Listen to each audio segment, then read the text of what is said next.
নমস্কার বন্ধুরা, কেমন আছেন সবাই। আজকে আবারও পুকুরে জাল ফেলে মাছ ধরবো, তাই মা আর আমি চলে এসেছি মাছ ধরতে।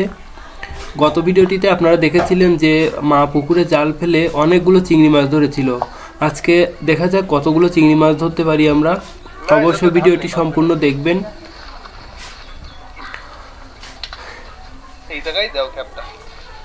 মা, তোমার মুখ থেকে একটু কথা শুনতেছে, আগে একটু কথাটা বলো দেখি। তোমার আসলে মাছ ধরতে পারবে তো আজকে? এখন মাছ বাঁধাবো।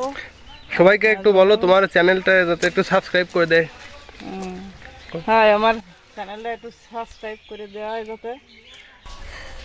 বন্ধুরা, মা কিন্তু অনেক কষ্ট করে আপনাদের জন্য মাছ ধরার ভিডিও তৈরি করে।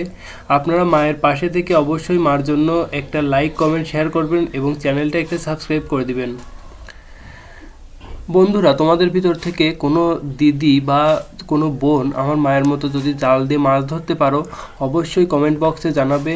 আমিও দেখতে চাই যে আর কে কে আছে যে জাল দিয়ে এভাবে মাছ ধরতে পারে। আসলে জাল দিয়ে এভাবে মাছ ধরা কিন্তু অতটা সহজ নয়, সবাই পারে না। আমি নিজেও কিন্তু অনেকবার জাল দিয়ে মাছ ধরার চেষ্টা করেছি, কিন্তু যখনই আমি জাল খ্যাপ দিতে যাই তখনই আমার জালটা সুন্দরভাবে মেলে না। জানি না এর কারণ কি। আসলে হয়তো আমি অতটা ভালোভাবে এক্সপার্ট না, এই কারণে আমারটা হয় না। কিন্তু আমার মা কিন্তু অনেক আগে থেকেই এভাবে জাল খ্যাপ দিয়ে মাছ ধরে, তাই মা এখন অনেক অভিজ্ঞ, যার কারণে মার খ্যাপটা কত সুন্দরভাবে পড়েছে একবার দেখেন। খ্যাপটা অনেক সুন্দর পড়ার কারণে মনে হচ্ছে এবার আগের ভিডিওর থেকে বেশি পরিমাণে চিংড়ি মাছ উঠবে জালে। গত ভিডিওটি যখন আমরা করেছিলাম তখন আমরা কিছুটা খাবার দিয়েছিলাম, যার কারণে মাছগুলো এক জায়গায় এসেছিল, আমরা সহজে ধরতে পেরেছি। কিন্তু এইবার আমরা মাছ ধরার সময় খাবার দেইনি।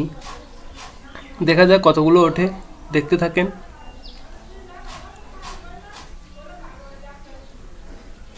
দেখতে পাচ্ছেন বন্ধুরা, বেশ কয়েকটা চিংড়ি মাছ উঠেছে, কিন্তু আগের থেকে অনেক কম উঠেছে। চিংড়ি মাছগুলো একটু ছোট আছে।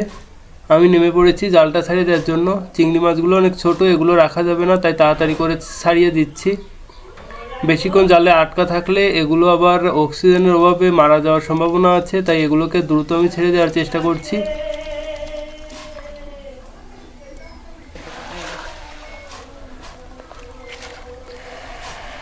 বন্ধুরা, আজকের ভিডিওটি এই পর্যন্ত।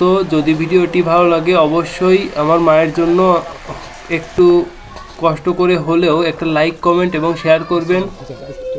আশা করি সবাই ভিডিওটি আনন্দ পেয়েছেন দেখে। সবাই ভালো থাকবেন, সুস্থ থাকবেন। সকলের জন্য প্রচুর পরিমাণে ভালোবাসা রইল। সকলকে ধন্যবাদ।